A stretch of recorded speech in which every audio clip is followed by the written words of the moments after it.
নমস্কার। অনেকদিন পরে আরেকটা নতুন জায়গার ভিডিও নিয়ে চলে এলাম। এবার আমরা গিয়েছিলাম দেওঘরে। পুনের ভিডিওতে আপনারা দেখেছিলেন আমরা ত্রম্বকেশ্বর আর ঘৃষ্ণেশ্বর জ্যোতির্লিঙ্গ দর্শন করেছিলাম। তখনই ভেবেছিলাম আস্তে আস্তে 12টা জ্যোতির্লিঙ্গই দর্শন করব। সেই উদ্দেশ্যেই আমাদের দেওঘর যাত্রা। আমাদের জার্নি ডেট ছিল 26শে ডিসেম্বর 2025 আর ট্রেন ছিল হাওড়া পাটনা বন্দে ভারত। ট্রেনের টাইমিং ছিল 3:50। 7টার মধ্যে যোশীটি স্টেশনে পৌঁছে যাওয়ার কথা ছিল, কিন্তু ট্রেন আধ ঘন্টা লেট করেছিল। স্টেশনে নেমে একটা অটো ভাড়া করে আমরা হোটেলে পৌঁছালাম। ভাড়া পড়েছিল 250 টাকা।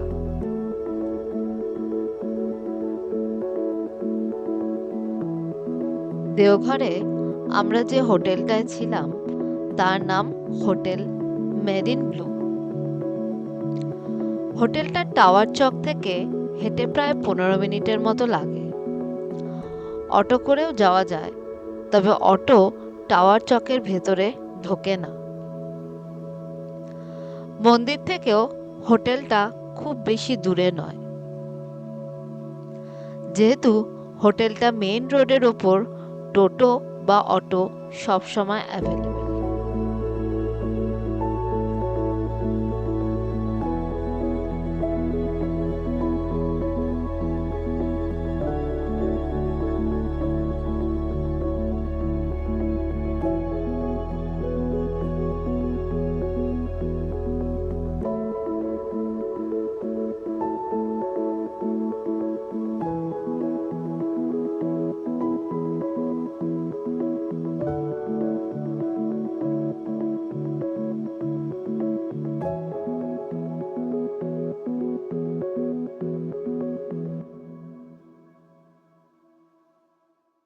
আমাদের প্ল্যান ছিল হোটেলে লাগেজ রেখে মন্দিরে সন্ধ্যা আরতিটা দেখার, কিন্তু ট্রেন যেহেতু লেট ছিল, আমরা যখন হোটেলে চেক ইন করে সব ফর্মালিটি কমপ্লিট করলাম ততক্ষণে সন্ধ্যা আরতি শেষ হয়ে গিয়েছিল।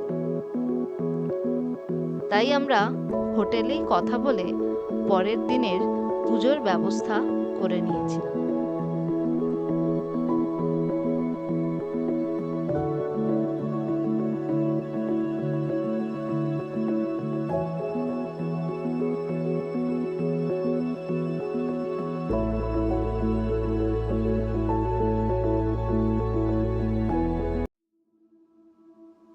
দিন সকালবেলায় স্নান করে আমরা মন্দিরে পুজো দিতে গিয়েছিলাম। আমাদের একটু দেরি হয়ে গিয়েছিল, প্রায় 7:30 বেজে গিয়েছিল। আপনারা যদি যান চেষ্টা করবেন 5টা থেকে 5:30টায় লাইন দিতে।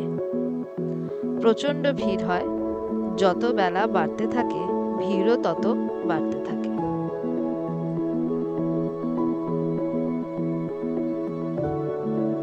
পুজো দেবার নানা প্যাকেজ থাকে, সেটা পান্ডার সঙ্গে কথা বলে নিতে হবে। বাবার মাথায় শুধু জলও ঢালতে পারে, সেক্ষেত্রে 20 টাকায় 1 ঘটি জল কিনতে পারে। আমরা যদিও ভিআইপি লাইনে দাঁড়িয়েছিলাম, তাও আমাদের প্রায় 5 ঘন্টা দাঁড়াতে হয়েছিল।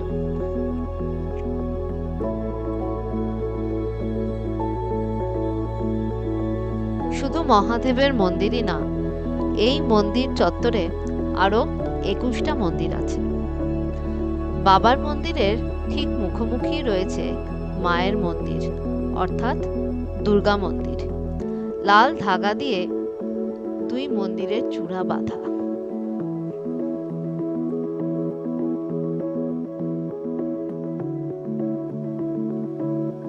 পুজো দেবার পর হোটেলে লাঞ্চ করে লোকাল টোটো নিয়ে বেরিয়ে পড়লাম তপোবনের উদ্দেশ্যে।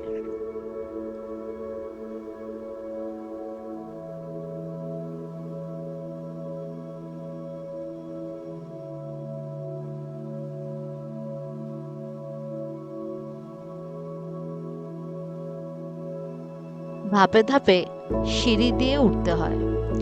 ওঠার সময় প্রচুর হনুমানের দেখা পাবেন। তাদের খাওয়ানোর জন্য ছোলা বাদামও বিক্রি হয়, ইচ্ছে থাকলে খাওয়াতে পারেন।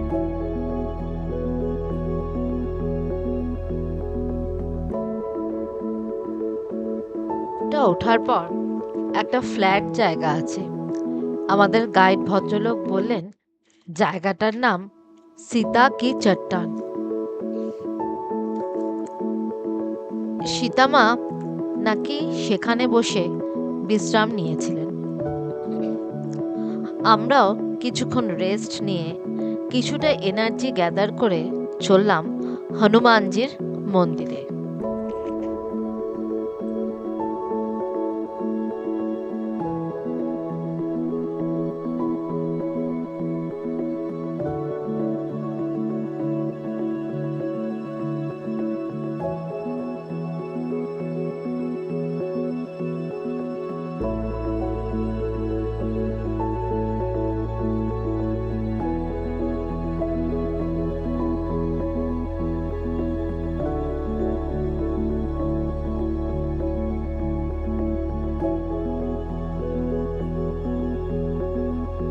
তপোবনের ট্রেকটা আমরা খালি পায়ে করেছিলাম।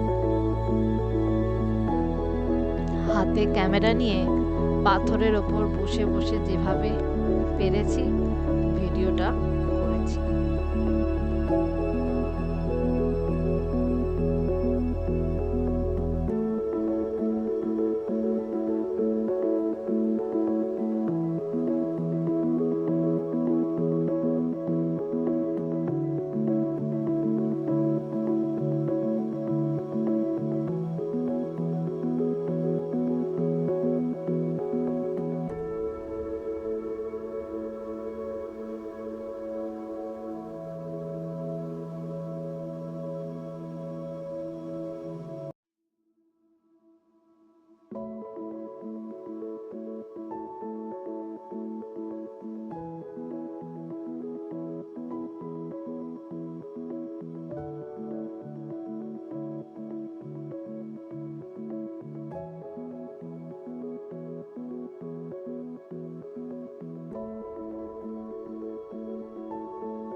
একজন পুরোহিত মশাই আমাদের এখানকার গল্পটা বলছিলেন।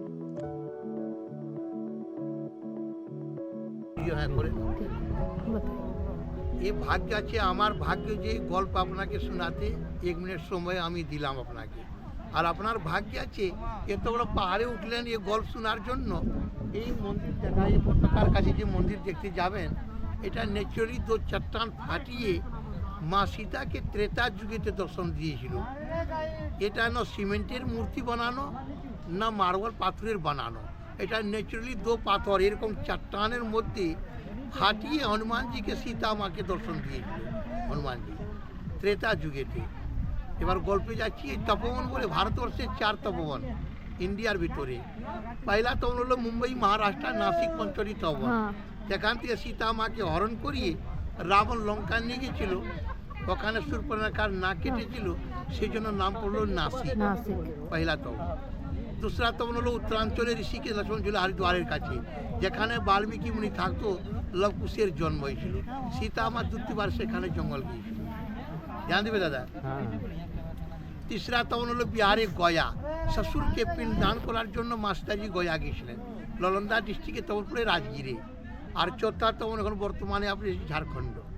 এখানে সীতা আমার বরদান, যে ব্যক্তি কষ্ট করে করে আসে ঠাকুরের কাছে, কিছু চায় হনুমানজির কাছে, যেরকম এই মেয়েরা চাইবে বল বুদ্ধি বিদ্যা আমাকে দাও বজরং বলি, বল বুদ্ধি বিদ্যা দেহু মই হারহু কলেশ বিকার, হনুমানজি আমাকে বল দাও, বুদ্ধি দাও, বিদ্যা দাও। ঠিক আছে ভাই, ওটা বলবে মা, বুঝলে? এই রাবণ কেন এখানে এসেছিল ওই কথা শোনাচ্ছি। রাবণ আগে কৈলাসে তপস্যা করতেন, খুশ হয়ে গেলো রাবণের উপরে, প্রতি উপরে খুশ হলো শঙ্কর ভগবান, বলো ঠিক আছে আমি তো যাবো না, আমার কামনা লিঙ্কটা তুমি নিয়ে যাও। লেকিন আমার কামনা লিঙ্ক নিয়ে যাবে, একটা শর্ত আছে, কোনো জায়গায় মাটিতে বসিয়ে দেবে, ফুরি উঠিয়ে আমি লঙ্কা যাব না। বলো ঠিক আছে। রাবণ অহংকারী ছিলেন, বললেন আপনাকে মাটি দেখতে দিব না, ডাইরেক্ট পুষ্পক রথে আকাশ মার্গে লঙ্কা নিয়ে যাব, ধরতিতে যাব না আমি। বলে ঠিক আছে, এই বস্তু নিয়ে চলো। যখন রাবণ চলতে লাগলেন, মা পার্বতী এ কথাটা জানিয়ে গেলেন যে আমার বরকে নদী লঙ্কা নিয়ে যাবে, রাক্ষসের গ্রামে, রাক্ষসের ঘরে, রাক্ষসের সঙ্গে আমাকে থাকতে হবে, এই জন্য আমি যাব না। তবে কি করলো মা পার্বতী, রাবণকে বললো একটু আচমন করে নাও, শরীর পবিত্র করে নাও। যেমনিভাবে শরীর পবিত্র করার জন্য জল নিয়ে আচমন করলেন, পেটে বরুণ দেবতা, জলের দেবতা বরুণ, বরুণ সমাহিত করে গেলেন, নাভিকুণ্ডে বসলেন। রাবণ যখন চলতে লাগলেন, যখন ঝাড়খণ্ড প্রবেশ করলেন, তখন রাবণকে টয়লেট হিসি লেগে গেল। হিসি করার জন্য রাবণ ধারাতলে নামলেন, সেটা বাবা বৈদ্যনাথ বসিয়ে পড়লেন। যখন বাবা বৈদ্যনাথ বসিয়ে গেলেন, রাবণ টয়লেট করে এসে দেখছেন, হিসি করে দেখছেন মাটিতে শিব বসিয়ে পড়েছে। উঠাবার জন্য, তুলবার জন্য খুব চেষ্টা করলেন, কিন্তু শিব উঠল না। রাবণ ক্রোধিত হয়ে প্রতিজ্ঞা করলো, আমার ভুজাতে শক্তি হবে, তোমাকে 2বার বাহু বলে তুলিয়ে লঙ্কা নিয়ে যাব। এই জন্য রাবণের গুহা ভিতরে গাইড যাচ্ছে, সঙ্গে দেখাবে আপনাকে 1 ভুজা মতন গুহা, যেখানে দিনে সূর্যের আলো হয়নি, ওর ভিতরে লুকিয়ে রাবণ তপস্যা প্রারম্ভ করলেন। যখন তপস্যা প্রারম্ভ হয়ে গেল, সব দেবতাদের কানো কানো খবর হলেন, সব দেবতারা ছুটিয়ে ছুটিয়ে হনুমানজির কাছে চলে গেলেন। হনুমান সে আগ্রহ নিয়ে বিনয় করলেন, হনুমানজি তুমি চলো, রাবণের তপস্যাটা ভঙ্গ করিয়ে দাও। এই রূপটা দেখবেন এখন। রাবণের তপস্যা ভঙ্গ করার জন্য হনুমানজি বিকরাল শরীর করলেন, জয় শ্রীরাম উদ্ঘোষ করিয়ে প্রচণ্ড গদা নিয়ে পাহাড়ের উপরে প্রহার করতে লাগলেন। পাহাড়টা খণ্ড বিখণ্ড হয়ে গেল, গর্জনা করিয়ে রাবণের তপস্যাটা ভঙ্গ করে দিলেন। রাবণ হারিয়ে বাপস লঙ্কা চলে গেল। রাম লক্ষণ সীতা মা যখন 14 বরস বনবাস গেলেন, বনবাস অবধি শেষ করিয়ে রাবণকে মারিয়ে যখন রিটার্নিং অযোধ্যা চলে যাচ্ছিল, 4 তপন ভ্রমণ করলেন রিটার্নিংয়ের সময়। এই তপবনে মাস্টারজি উপনীত হলেন, হনুমানজির কাছে জিজ্ঞাসা করলেন, ভক্তরাজ হনুমান তুমি যে রাবণের তপস্যাটা ভঙ্গ করেছো তার প্রমাণ কি আছে? যেরকম অযোধ্যাতে বুক ফাটিয়ে দেখিয়েছিল আমি রামস্টার ভক্ত, এখানে দেখবেন এই পতাকার কাছে 17.5 ফিটের চাতাল আছে, ওই চাতালের উপরে জয় শ্রীরাম মুখ থেকে 11 বার উচ্চারণ করিয়ে এ কেড়ে আঙুল নাকুন দিয়ে পাথরে এরকম করে এবার দাগ দিলেন। যেমনি দাগ পড়লো, পাথর চাক করে ফেটে পড়লেন, ওর ভিতরে হনুমানজি গায়ের ছবি প্রকট হয়ে গেল। এই রূপটা দেখে মা সীতাজি খুশ হয়ে হনুমানকে 2 বরদান দিলেন, ভক্তরাজ হনুমান আজকে তোমার নাম চিরযুগে আমার থাকবে, যে কোনো শারীরিক কষ্ট করে মানুষ তোমার দরবারে আসবে, কিছু মনের ইচ্ছা চাইবে, লাখো লাখোর কামনাটা পূরণ হবে। যে কামনা করবেন ওটা 3.5 মাস গুপ্ত রাখবেন, কারো কাছে বলবেন এই জিনিসের কামনা করেছি, এই ধাগা ঝান্ডার মধ্যে বাঁধিয়ে মনস্কামনা করা যায় ওখানে মনস্কামনা। এটা রানী ছিলেন, কলকাতার রানী চারুশীলা ঘোষ পাথুরিয়া ঘাটনার বাড়ি ছিলেন। 7টা তার মেয়ে ছিলেন, পুত্র ছিল না। আঁচল তুলিয়ে ভিক্ষা চাইলেন, প্রভু যদি আমাকে ছেলে হয়ে যাবে তো তোমার দরবারে 9 লাখ চাঁদা সিক্কা খরচা করিয়ে সেই 9 লাখ ভব মন্দির নির্মাণ করো। দেখেছেন 9 লাখ মন্দির? এখন যাওয়ার সময় দেখবেন ওই 9 লাখ মন্দির এখানে বানাতে চাইছিলেন। রানীর মনের ইচ্ছা পূর্তি হয়ে গেল, মনের ছেলেটা হয়ে গেল। কামনাটা পূর্ণ হবার পরে নিশ্চয়ই পর সিঁড়ি বানালেন, মন্দির বানালেন। এই দিকে সিঁড়ি মন্দির বানাবার চেষ্টা করলেন, হনুমানজি রানীকে স্বপ্নাতে বারণ করলেন, আমার রুটে কোনো পরিবর্তন তুমি করো না। যেরকম কষ্ট করে রাম লক্ষণ সীতা জামনজি মহারাজ সুগ্রীব মহারাজ আমাকে দর্শন পেয়েছে, সেরকম ভক্তরা কষ্ট করে করে আসবে, এই রুটে যাবে, দর্শন করে যাবে, কোনো আঘাত হবে না।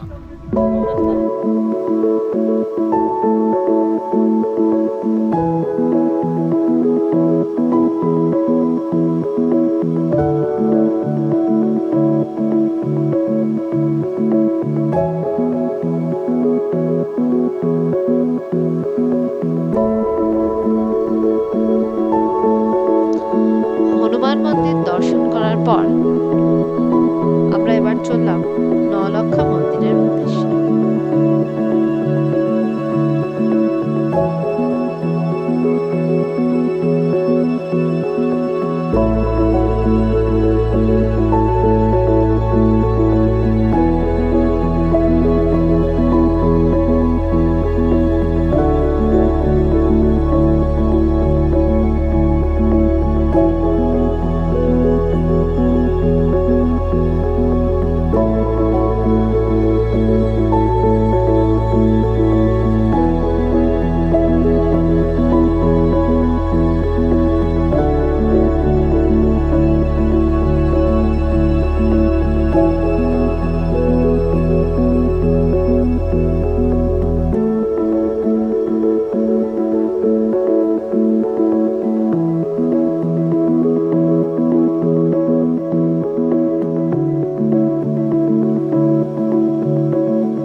মন্দির দেখে ফেরার পথে অনুকূল ঠাকুরের আশ্রমটাও একবার ঘুরে এলাম।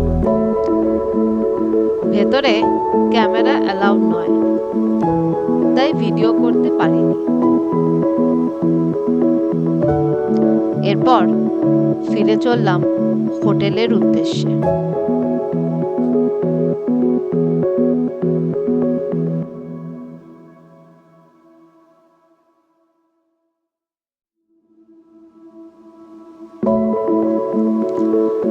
রাস্তায় যেতে যেতে মনে হলো এখন তো সন্ধ্যা আরতির সময়, বাবার মন্দিরে গেলে কেমন হয়।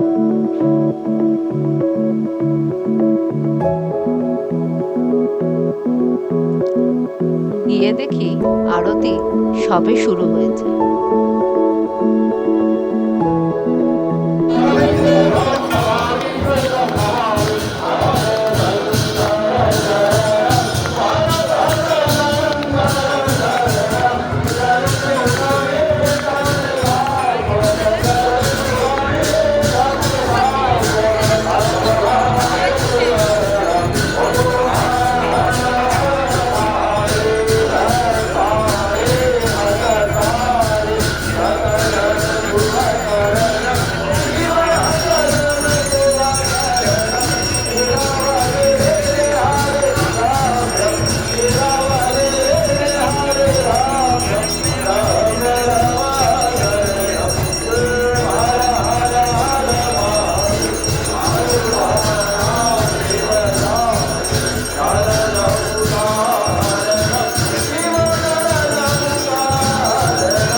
আরতি দেখার পর মনটা অদ্ভুত রকমের ভালো লাগায় ভরে গেল। সারা দিনের সমস্ত ক্লান্তি যেন এক নিমেষে শেষ হয়ে গেল।